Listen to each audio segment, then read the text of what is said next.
Hi guys, I'm Sammy, And I'm Maddie. and our presentation is over Child Life Services working with children of adult patients. So, a common misconception in the child life world is that when you're working in a hospital setting, the child life specialist mainly only work with hospitalized children. But as you can see from our presentation, that's not always the case. There are times where child life specialists will work with adults and help their children just understand what's happening. So, we're going to kind of talk and go through that and just explain a little more in detail. Okay, so to start, the child life specialist role when working with children with adult patients. So we kind of already know the child life specialist role when working with, hospitalized children, but the role is kind of similar to when working with these typically developing children. So they assess the coping responses and psychosocial needs of the child as well, and with like the family and support system of the patient. So this looks like gathering information about their culture, life experiences, and like making sure that the care plan aligns with like what the family needs. Um, they also are actively like reviewing and adapting the care plan and making sure the interventions provided like are effective for the family and the child. Another role of the child life specialist is to promote resiliency and minimize stress and anxiety. So this looks like providing the child with like therapeutic interventions of play and play opportunities. And so this can allow the child to express their feelings towards their loved one or being able to ask questions about their loved one or parent in the hospital. And so this, in other ways, it can support the child's healthy relationships. So this could be advocating for the child to attend school and see their friends or see other family members while their parent is in the hospital. And so another way is also providing developmentally appropriate explanations of their diagnosis or illness. So one example that I found are, found through research and stuff is like in the death situation, if their parent does pass away, instead of using pass away or sleeping, you use the term death. So that way the child can understand that understand that their parent has died and not passed away.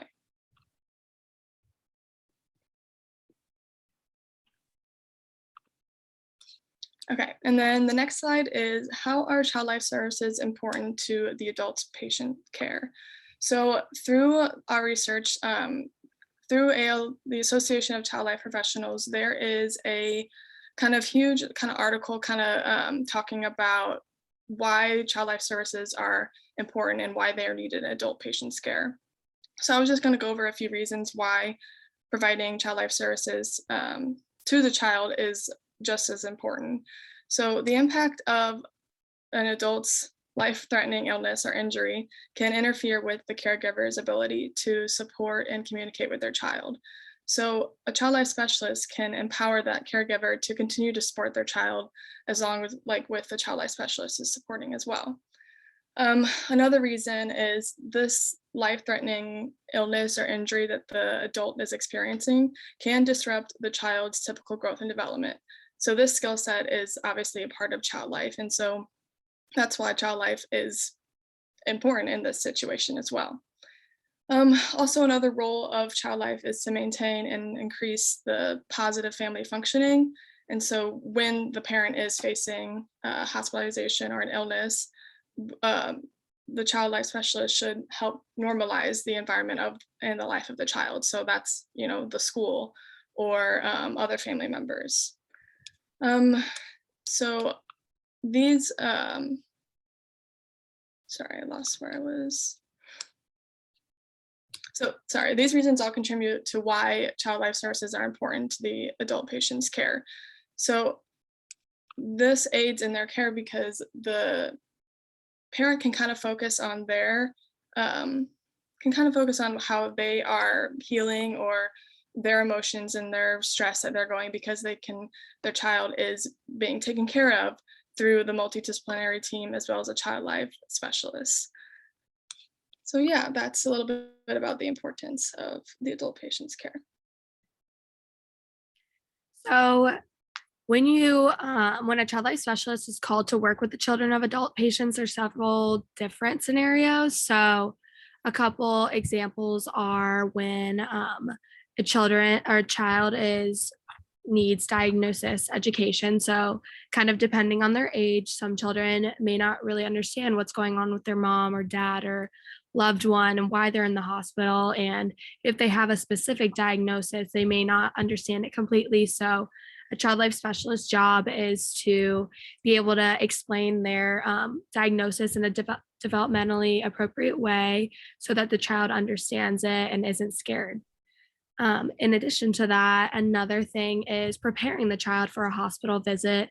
Some families may expect to be in the hospital, so the child may know that this is happening, but other times it can be a little sudden or emergent. And so one of the things that a child life specialist can do is prepare that child for the hospital experience, and they can kind of just create a plan in place to ensure that the child is prepared on what to expect, especially if the visit may be emotionally difficult for them, even if they're at a younger age as well. Another scenario would be if the parent's condition, their change in quality is changing. So if the parent is stable and they're good and they're supposed to be discharged, and then all of a sudden something happens and their condition changes, the child life specialist is able to help the child learn how to interact differently with them, as well as explain what has changed and why, which kind of goes along the diagnosis education. They'll be able to explain what happens and how the child will be able to interact with them and what will change. And specifically settings wise, according to the an article we read, child life specialists could be in adult facilities, whether it's medical hospitals, rehabilitation, they could be in home health care, community centers like cancer support groups or any type of support groups diagnosis wise. It could be hospice agencies if parent is going to die soon. A child life specialist will be there to help the child through that process and help them understand what's going to happen.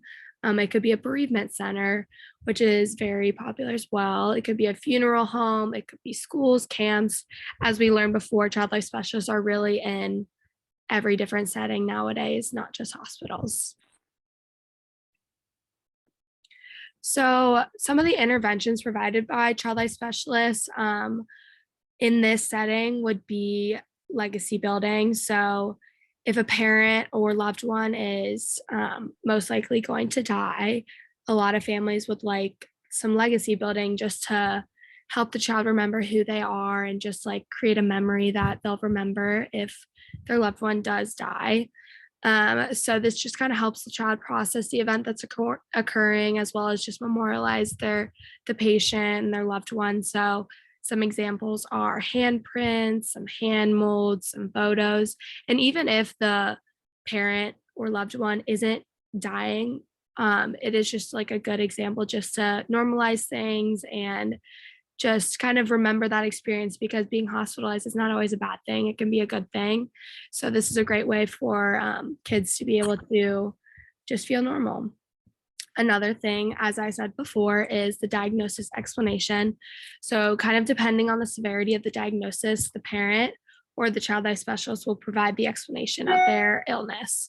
So a child life specialist, in one example, if a parent were to explain what their diagnosis is to the child life specialist will just kind of be a support for the parent by helping them figure out how to developmentally appropriately which words to use when explaining their diagnosis. Or it can go the other way if the parent doesn't want to explain the diagnosis to their child, they're too afraid, or they just don't feel comfortable. The child life specialist can explain that diagnosis to the child. But honestly, from a lot of the research that I've done, the best way to kind of talk about your child is just to be honest. Most children don't want to be lied to, and so honesty is just the best way to go about it, illness wise. And then lastly, medical play. So one of the examples that I read in an article was that in order to prepare a child for their visit to see their parent, a child life specialist can provide a developmentally appropriate education through facilitated play. So one of the examples was for a school age child, a child life specialist can provide a medical teaching puppet or real medical supplies just to kind of show them what their parent is going through and just to get them familiarized with the medical supplies that they might be seeing when they walk into their parents' or loved one's room, because a lot of the times the kids will be scared of all the big machines and all the wires. So bringing in a couple of these medical supplies will kind of help normalize it and not um, let them be as scared. So in addition to this, child life specialists also provide a lot of resources for these families and children of adult patients. So some of the books that the child life specialist can read to them or just give to them to read at home are things like When Mommy Had a Mastectomy or Why Does Mommy Hurt? And something more of like, these are more for younger ages, or you can read a book for older ages that is How to Help Children through a Parent's Serious Illness. And in addition to this, there's a lot of nonprofits that are amazing working with these kids who have had parents or loved ones in the hospital or have died. Some of the ones that I found were Wonders and Worries, Let There Be Mom, and Mended Hearts. We're going to talk a little bit more about Wonders and Worries on the next slide. So specifically, some of the programs to support healthy children of adults with illnesses, the Cleveland Clinic in 2011 changed their policy with ICU visitation. And so now they're allowing children under the age of 12 to visit, which they didn't used to before. So when this big change occurred, many of the medical staff, nurses, doctors didn't really know how to handle allowing the children to come into the ICU and what they were supposed to tell them. So they kind of reached out to the child life specialists on how to help and just kind of talk to the children about coming to visit and their visitation. So this is when the co-op was created. So the Cleveland Clinic launched this innovative program called the Children of Adult Patients Program, the co-op, to help children of adult patients in the intensive care unit cope with and understand their family medical situation. So this is a really great program that they created. In addition to this, another program, it's not a program, well, it's not a nonprofit, is Wonders and Worries, which I heard about listening to the Child Life on Call podcast, which we had linked for one of our resources. So Wonders and Worries was created a while ago with the same idea as the program to support healthy children who have parents facing chronic illnesses. And this company was just created due to the immense amount of consults coming from adult hospitals attempting to support children whose parents were ill. Different than the Cleveland Clinic Co-op, which is in hospital, Wonders and Worries is outside the hospital. It's a non-organization for the community. So the Wonders and Worries program gets referrals throughout the community versus directly from the hospital. So some things that they provide are individual sessions, group sessions, parenting support, parenting classes on how to talk to your child about your illness, bereavement support, and more. Their website has so many resources for these parents and children to go to and look through. It's just a really awesome program. Okay, and then here's just a little clip of a video of one of the child life specialists at Wonders and Warriors kind of talking about the organization and what they can provide for these families.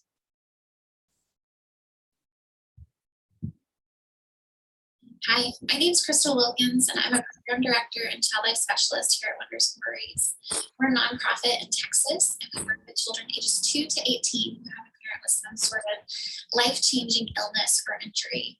That could be cancer, that could be ALS, that could be recovering from a stroke or a traumatic brain injury. It can be a number of different things.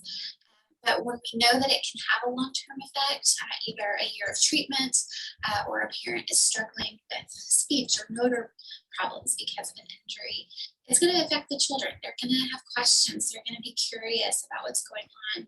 And we have different ways of being able to explain things and support children in a way that's developmentally appropriate and healthy. We can work with children virtually or in person. We have playrooms set up much like this with lots of different toys and activities that kids can self-select that allows us to get to know them and to get to do activities that they already enjoy. And then we have a 6-week curriculum that we use that really focuses on 3 primary goals of helping them explore the illness that's happening in their family, giving them an opportunity to express feelings related to that illness, and opportunities to explore strategies and tools that can help them cope with the illness. We love to work with families early on in their illness experience because what we find is that children, when they're given the information about the illness that's happening in the family, and when they're given opportunities to express what they're feeling, to build skills and gain tools to cope with that, it usually prevents a lot of the distress or anxiety that can happen if kids don't get support. And so we would love to work with you. We can work with kids virtually or in person. And so we would love to work with you and your family. If you have any questions, please feel free to reach out to us.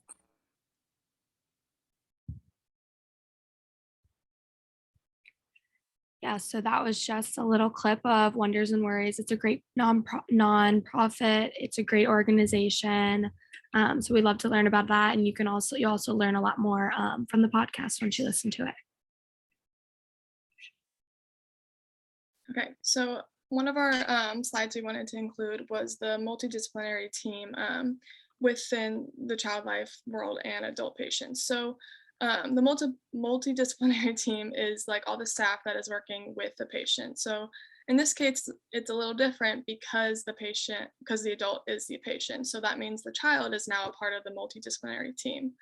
So this team can include the nurses, the physical therapists, the school specialists, the social workers, and so forth that are all somehow like a part of the patient's care.